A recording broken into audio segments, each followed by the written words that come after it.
Hello everyone, this is Charles Folkard. It's November the 11th, 2016, and I think the whole country is relieved. Well, half the country's relieved that Mr. Trump got in, and I think many of us would agree that it's having Trump in is a whole lot better than if we had in Clinton. We got to live in this country. We're going to have a president whether we like it or not.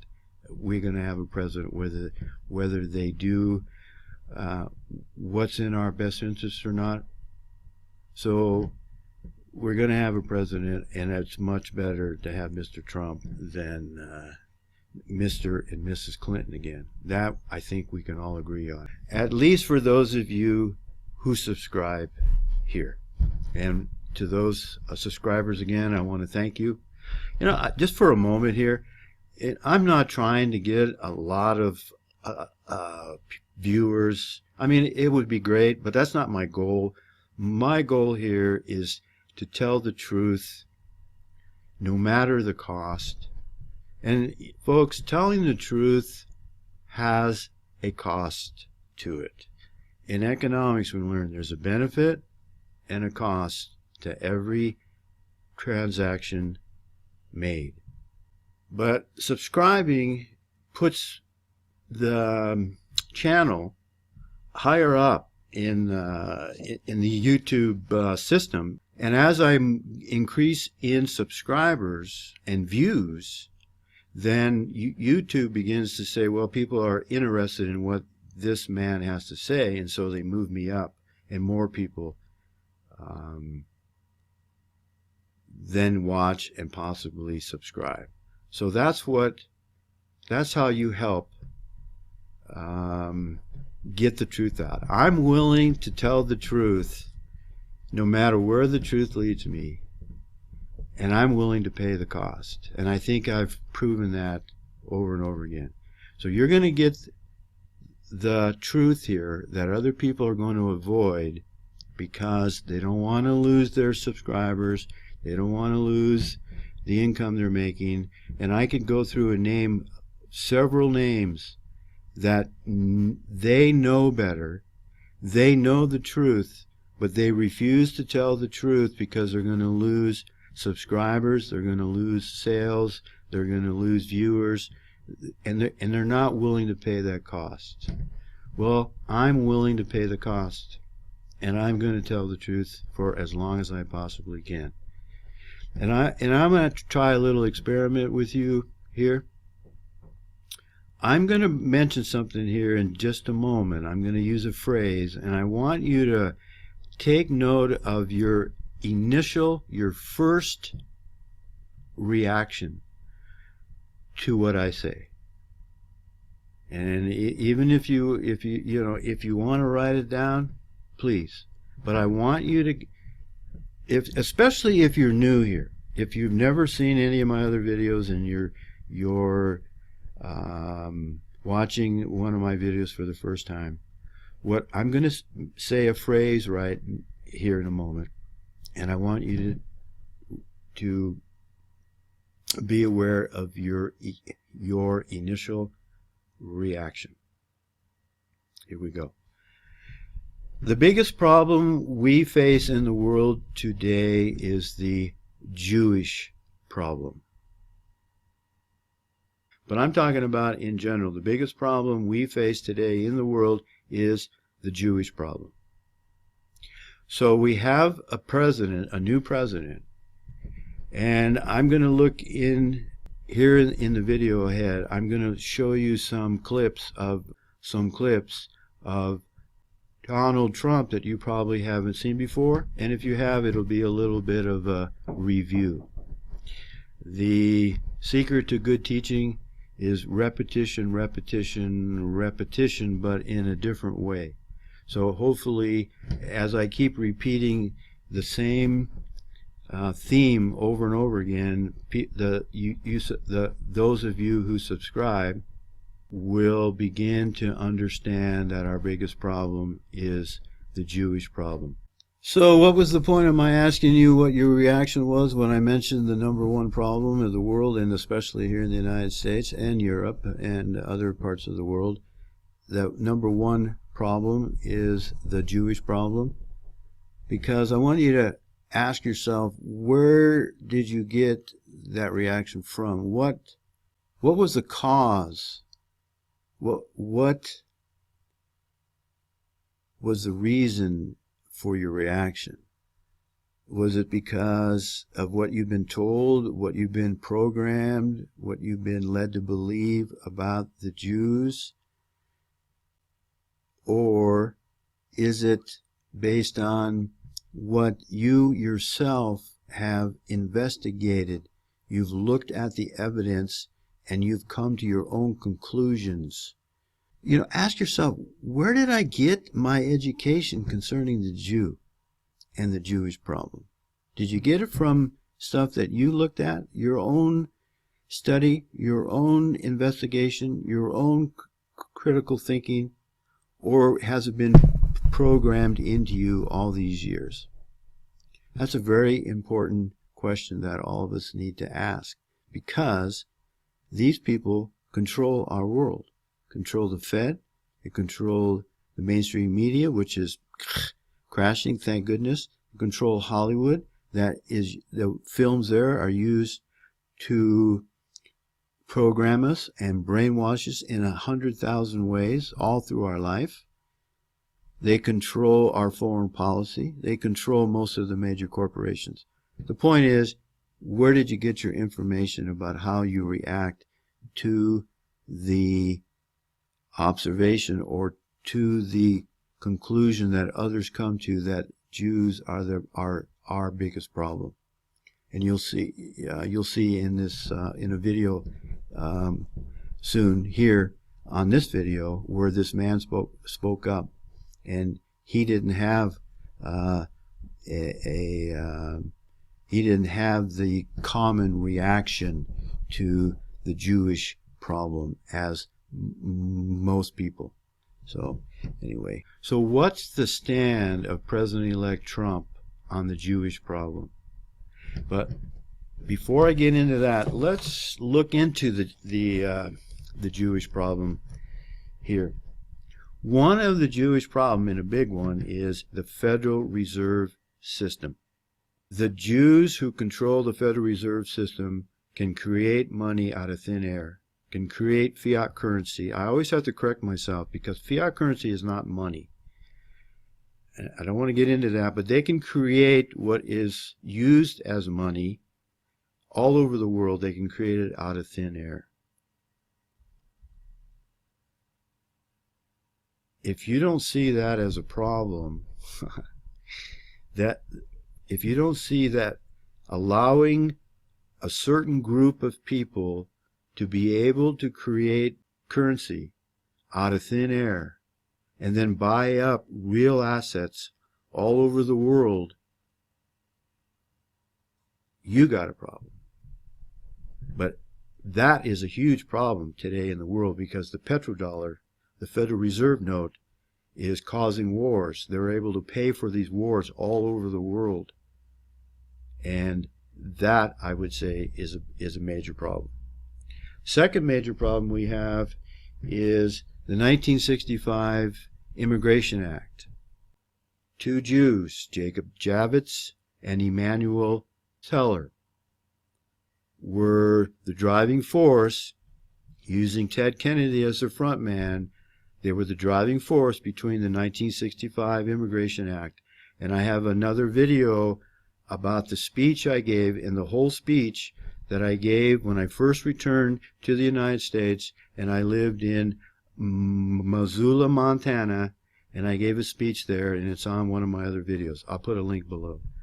That was one of the most important issues on my mind when I returned from being overseas. And I couldn't believe what was happening to the United States. We were being invaded by non-whites. So that I would suggest is number two. That law needs to be repealed. The power to print currency needs to be removed from the Federal Reserve, The United States, through the U.S. Treasury, needs to start creating their own currency and take the power of that away from the Jewish control. Second, Immigration Act needs to be repealed. No more non-Europeans allowed into the United States. Period. End of story. The ones that are in illegally, out. Out of here. All of them. We can do it. It can be done. And it needs to be done. All of them. In fact, I'd go back.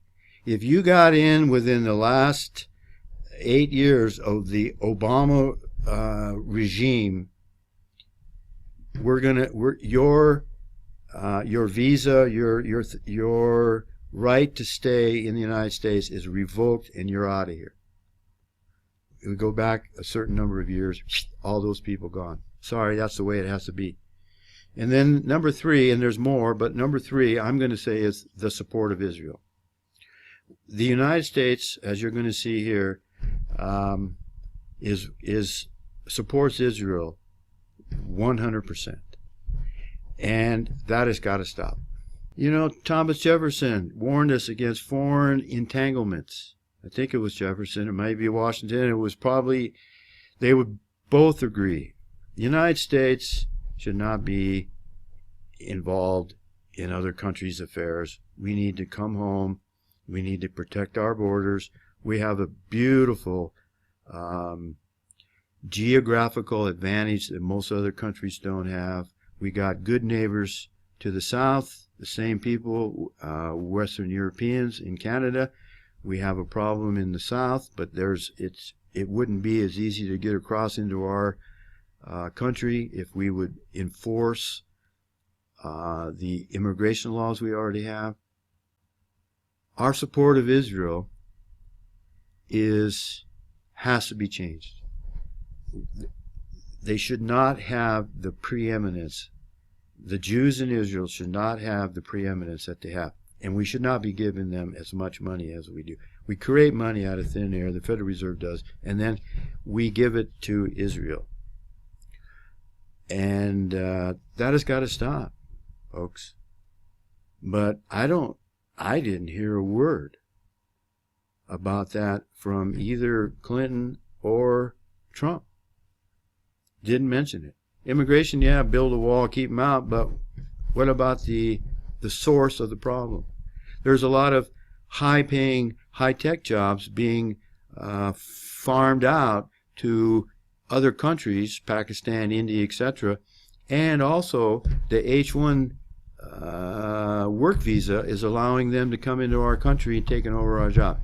That would stop. I was president. Done. Forget it.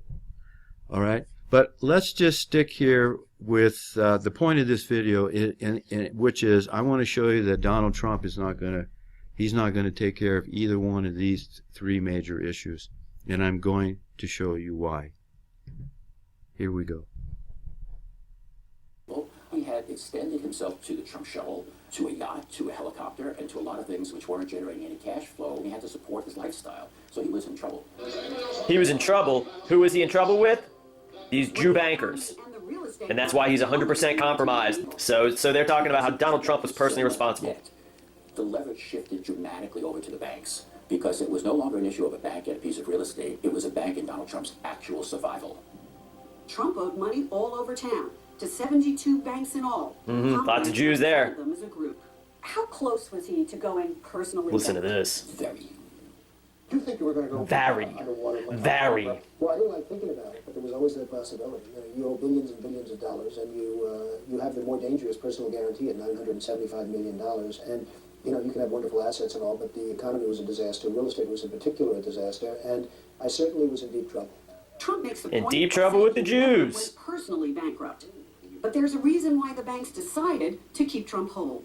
We made the decision that he would be worth more alive to us than dead. Dead meaning in bankruptcy. We don't want him to be in bankruptcy. We want him out in the world selling these assets for us. So you wanted him alive because he was a salesman and could best sell his own properties. Yeah. Okay, so there you go. You have it all wrapped up. The Jews, they own Donald Trump. They had him by the short and curlies because he had overextended himself and he was working for them the whole time. His father was set up in business by Jews. He was set up in business by Jews. And when I mean Donald Trump, was set up by Jews. And also his father, Fred Trump, was set up by Jews. And now when he got himself into trouble, when it was time for him to pay the piper, which is the Jews, they decided, he's worth more to us alive than dead. Hey, where does that sound familiar? Is that like the typical Jew, how they consider all of the goyim, that unless that they are making money for Jews, then they should be dead? But Donald Trump makes plenty of money for Jews. He's pushing forward this Jew agenda, and there you have it, all wrapped up. This is Chris Dorsey, the Virginia Militia. Peace and God bless. So you can see why I believe that Donald Trump's his wealth and his success is only an illusion. Christoph, let me ask you, why do you think that Truman has never come close to discovering the true nature of his world until now? We accept the reality of the world with which we're presented. It's as simple as that. The Hague for Christoph. Hello. I mean, it's beautiful when you, oh man, these guys are good at what they do. They watch Wag the Dog, and you'll get an idea. These people plan this all out, and they think on such a big scale, much bigger scale than we do.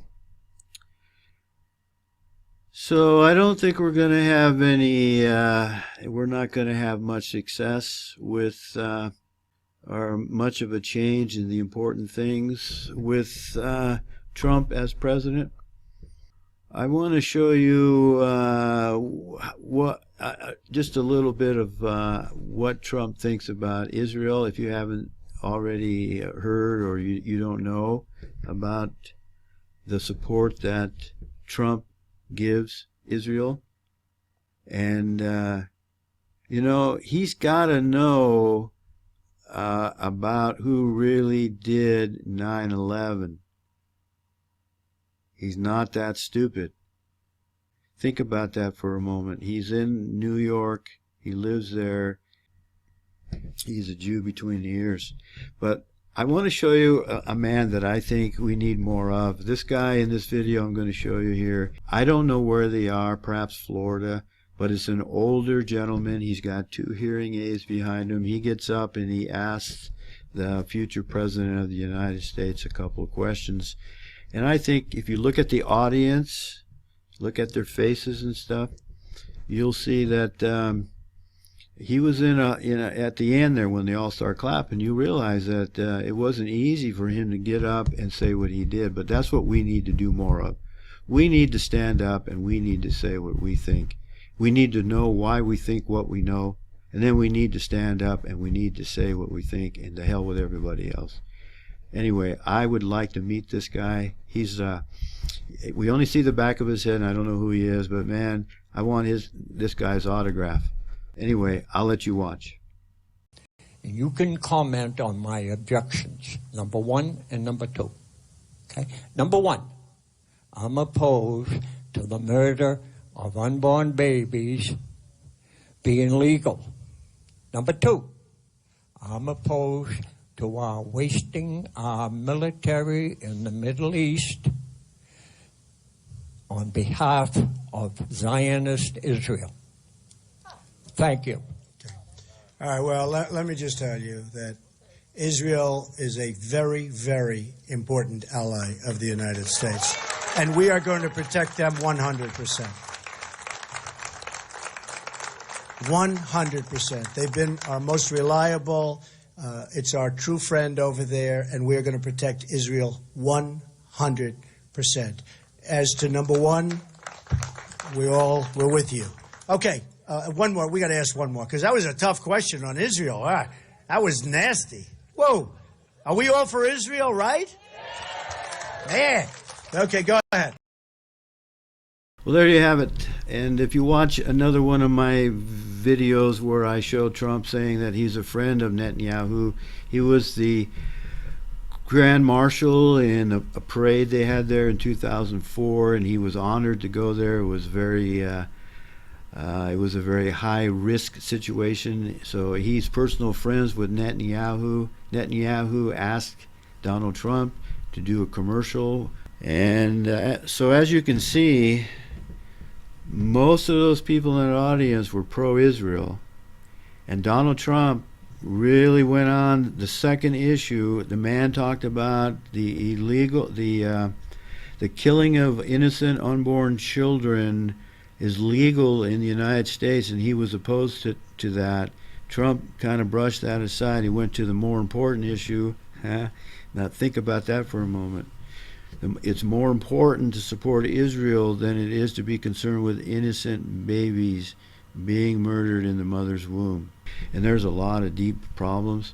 And when this whole thing ends up blowing up, a lot of the people are going to lose it. I go into and I didn't explain myself in my previous video very well. When you lose everything, at least in my case, there's certain reactions you have that you have to really fight and control. And the first thing you want to do is lash out, and you want to get even, get revenge on those who have caused what's happened to you. So when this whole thing blows up, we're going to have a lot of people seeking revenge. And there's a lot of people that have done things they shouldn't have done. A lot of people in government, a lot of people in law enforcement, a lot of people in the court system.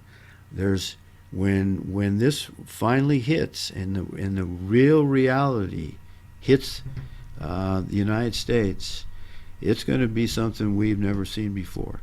And I'm thankful that Donald Trump got in. I think he was an answer to a lot of people's prayer and fasting. And I think the Lord's heard our prayer. So we have a little bit of an interim time here. It would have been much worse. It would have been much worse with Clinton. At least now we have someone in control of the plane, so to speak. We're going to crash. We were headed to the mountain. I think Trump's going to be able to pull back on the yoke and get us over the top. We got some more airtime until the crash. There's a lot happening here. There's very important things happening here in the U.S. that are going to make history, and I'm glad that I can put down what I'm thinking now, and other people can see. If you don't agree with what I have to say, if you want to leave a comment down there, and if you're polite, let's engage. You tell me where you think I'm wrong, and I might be wrong, and I'm more than willing to change my views if I see the evidence.